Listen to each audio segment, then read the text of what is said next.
পৃথিবীর যতগুলি পর্বত আছে প্রায় সবগুলোতে মানুষ তাদের বিজয়ের পতাকা উড়িয়েছে। পৃথিবীর উচ্চতম পর্বত মাউন্ট এভারেস্ট, তার থেকেও ছোট কৈলাস পর্বত।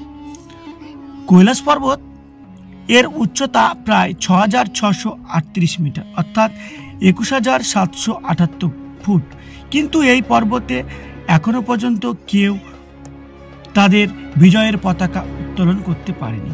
তো আসুন জানা যাক সেই কৈলাস পর্বত সম্বন্ধে। কৈলাস পর্বত হল তিব্বত মালভূমিতে অবস্থিত একটি পবিত্র পর্বত। এটি হিমালয়ের পর্বতমালার অংশ এবং সমুদ্রপৃষ্ঠ থেকে এর উচ্চতা প্রায় ৬,৬৩৮ মিটার। কৈলাস পর্বত হিন্দু, বৌদ্ধ, জৈন ও বন ধর্মের অনুসারীদের কাছে অত্যন্ত পবিত্র স্থান হিসেবে বিবেচিত হয়। কৈলাস পর্বতের চারপাশে রয়েছে 4টি প্রধান নদীর উৎস, যেমন সিন্ধু, সতলজ, ব্রহ্মপুত্র ও কর্ণালী।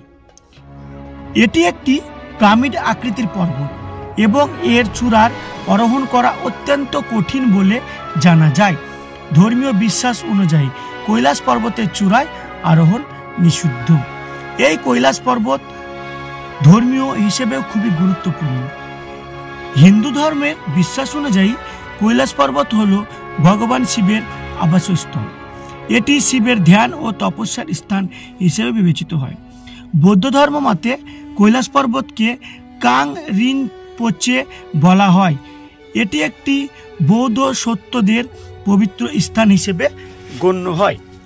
জৈন ধর্মাবলম্বীদের মতে কৈলাস পর্বত হল ভারতের প্রথম তীর্থঙ্কর ঋষভনাথের মুক্তিস্থল। বনধর্মের মতে তিব্বতীয় বনধর্মেও কৈলাস পর্বতের বিশেষ গুরুত্ব রয়েছে।